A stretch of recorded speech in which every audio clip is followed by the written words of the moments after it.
Seorang lelaki umur 34 tahun kerja dah 11 tahun. Tapi setiap kali tengok kawan-kawan lain ada aset, dia rasa macam kosong. Dalam hati tu muncul bisikan halus. Bro, dah lama kerja, takkan tak ada apa-apa aset lagi.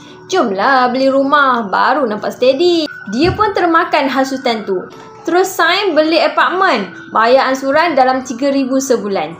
Masa tu rasa bangga gila, konon dah jadi owner rumah. Tapi masuk bulan-bulan seterusnya, mula terasa perit. Gaji macam tak cukup, beban makin berat. Aset konon, tapi tiap bulan bank yang kenyang. Padahal kalau kita fikir balik, nak ada aset tak semestinya kena beli rumah terus. Emas pun aset juga kan? Bezanya, aset emas ni ada dalam tangan kita, bukannya hutang. Cuba kira, kalau dia terus menyewa RM1,000 je sebulan, baki ada lagi RM2,000. Dia simpan beli emas setiap bulan. Dari September 2023 sampai sekarang ni dah kira 2 tahun. Maka terkumpul lebih kurang 120 gram emas dia. Dengan harga semasa, 120 gram emas ini nilai dia dah menghampiri RM65,000. Bezanya sangat jelas.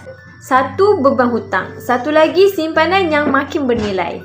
Jangan lupa save dan like video ni untuk rujukan akan datang. Nak ilmu kewangan dan emas, teruskan follow saya.